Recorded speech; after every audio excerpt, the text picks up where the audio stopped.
next up, we're moving on to the topic of the future of digital dealerships. We've got 4 experts that are going to join us on stage. Well, hopefully 4. We've got 3 at the moment. We have got Shaun Harris from Codeweavers. We've got Karen from Carwow, who I'm going to confirm her surname in a second. And we have got Ben Green from GForces. Would you guys like to come up on stage?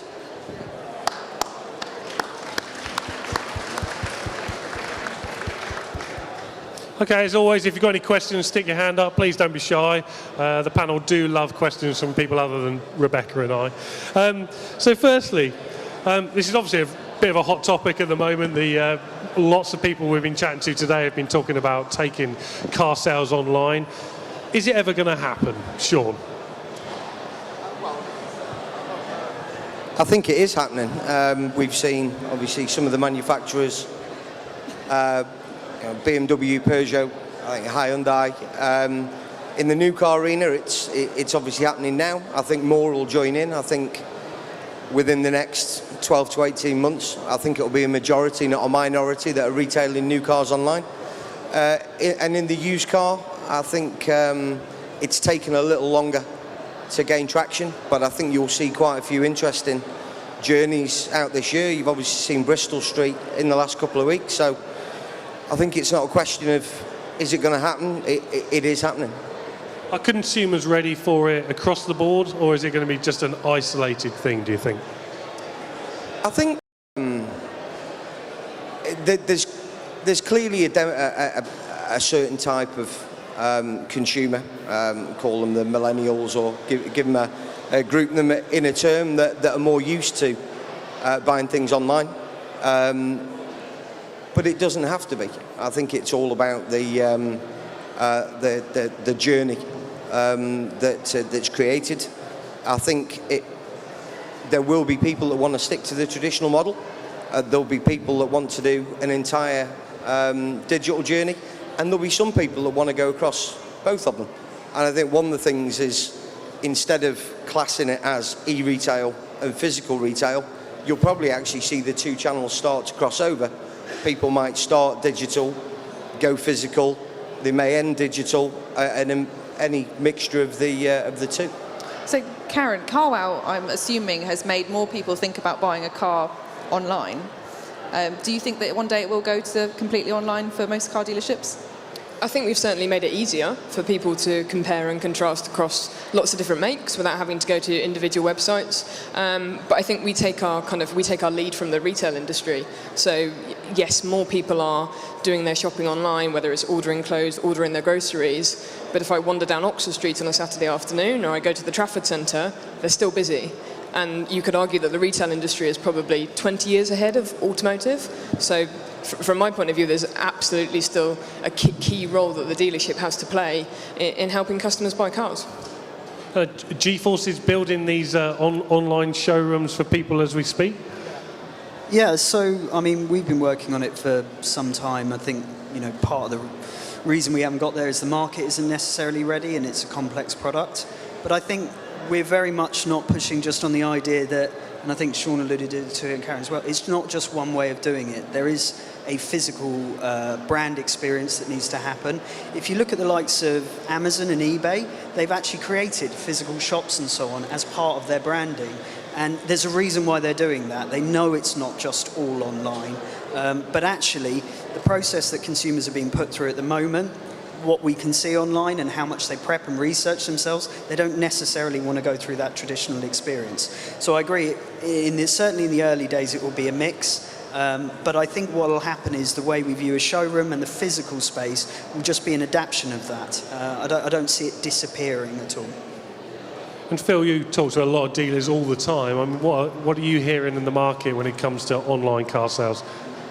I think from a dealer's perspective, I think they're aware of the changes ahead of them. I think we're starting to see a lot more dealers as of late embrace the digital market.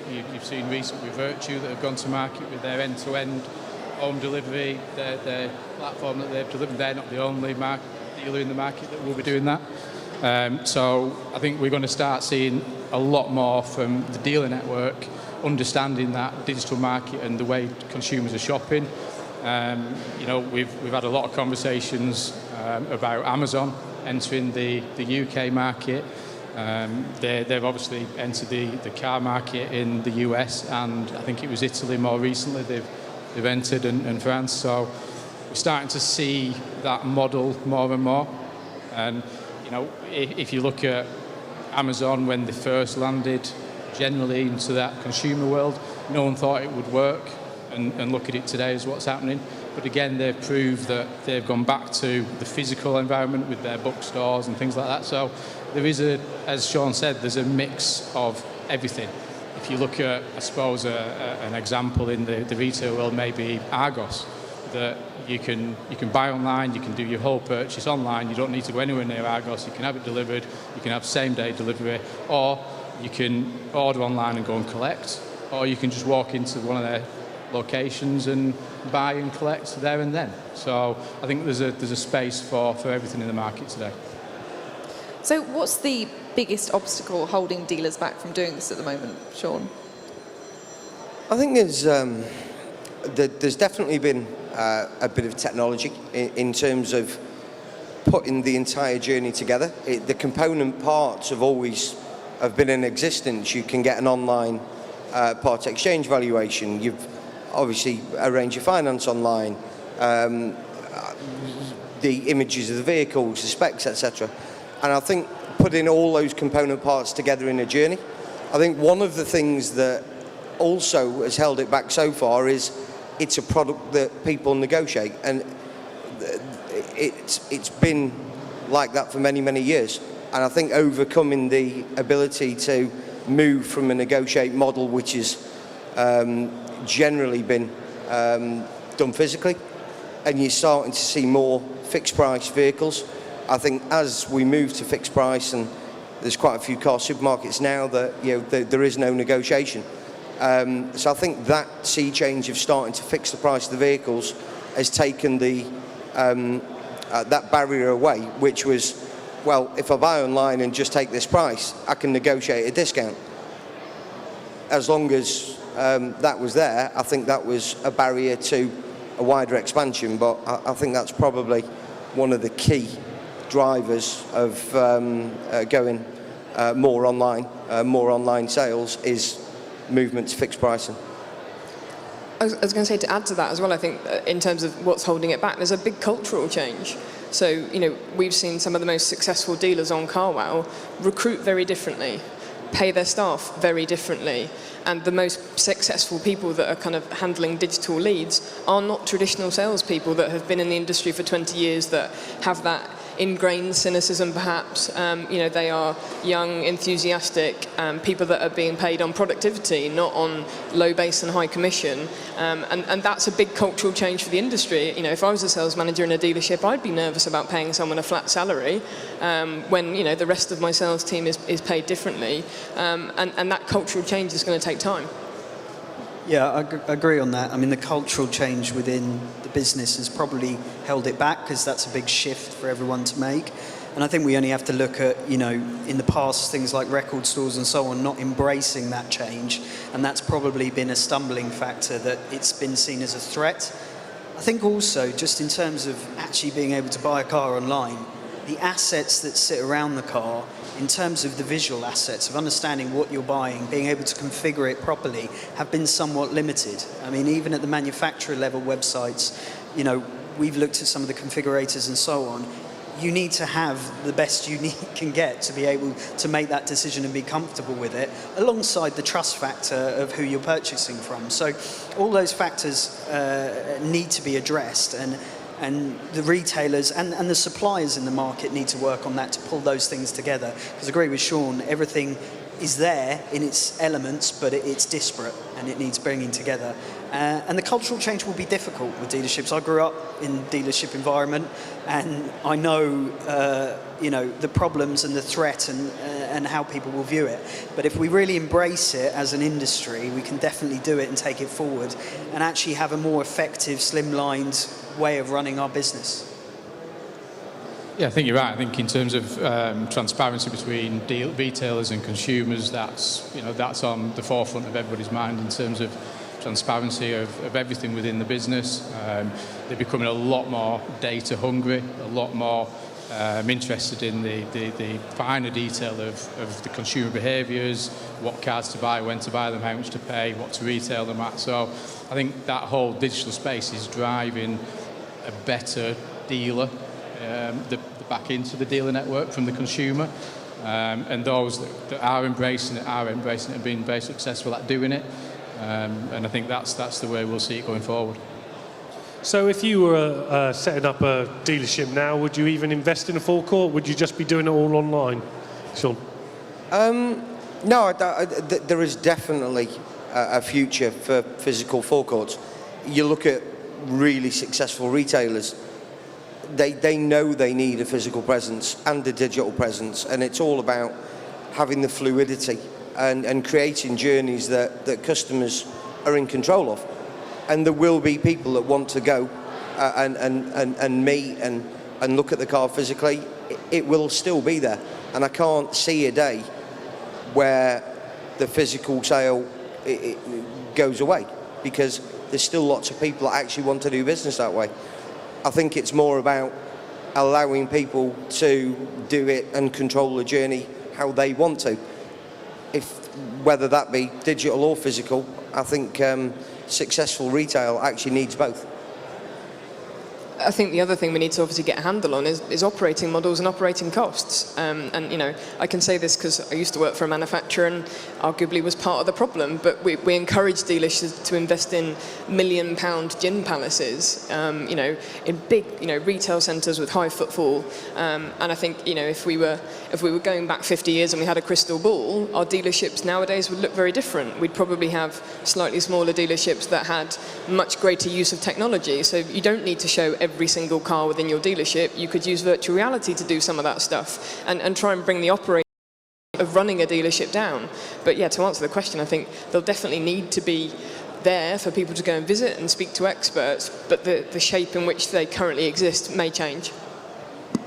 Yeah, I think the physical space, if I was doing it today, I mean, we're seeing it with the things like Hyundai Rockar and Tesla and so on, but the reality is there are spaces, retail spaces that exist that get footfall for other reasons, but the automotive's not properly part of that, and it does seem somewhat baffling to me that it's taken this long to get into that space.